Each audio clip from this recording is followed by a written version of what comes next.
Guys, magprito tayo ng isda. Ayan. Isdang sarap to yung yung tawag dito, toasted tilapia. Ayan. Bikita na sila. Ang sarap nyan, guys. Ayan. Pritong tilapia. Diba, yan o. Ang ano na niya, ang crunchy, ang toasted na siya.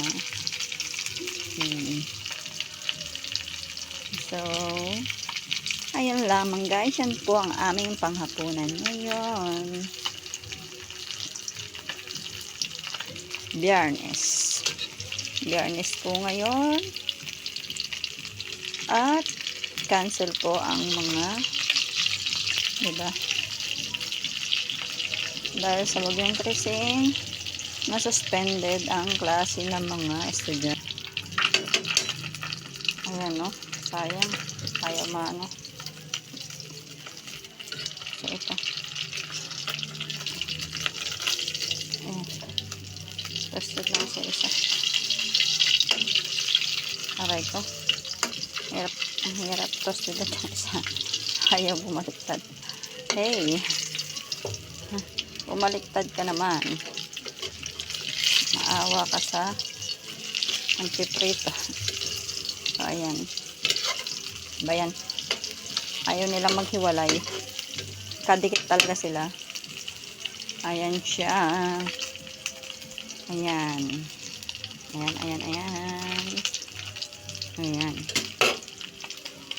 Magprito tayo ng tilapia. Ayan. I-toasted natin guys para masarap talaga. Ito mga buntot. Ayan. Ay nako. Ayaw nilang maghiwalay. Can I see? Ayan. Yan, ang sarap yan isaw-saw sa bagoong na may kalamansi. Or toyo na may kalamansi. Diba? Tapos may kamatis at pipino. Diba? Ayaw na maghiwalay. Ba't kaya?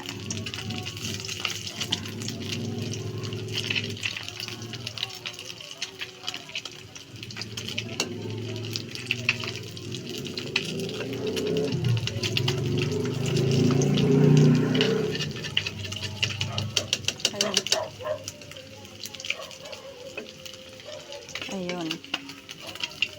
Naghiwalay din sa wakas. Ayun.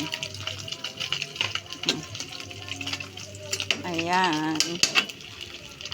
Ayan, paanoin natin yung tilapia para masarap. Palutungin natin. Ayan. Buti naghiwalay na sila. Alalahanin nyo, walang forever. Char. Joke lang guys. Maraming salamat sa support guys. Please pa-support. Thank you guys sa panonood. At sa aking pagprito ng aming hapunan. Ayan.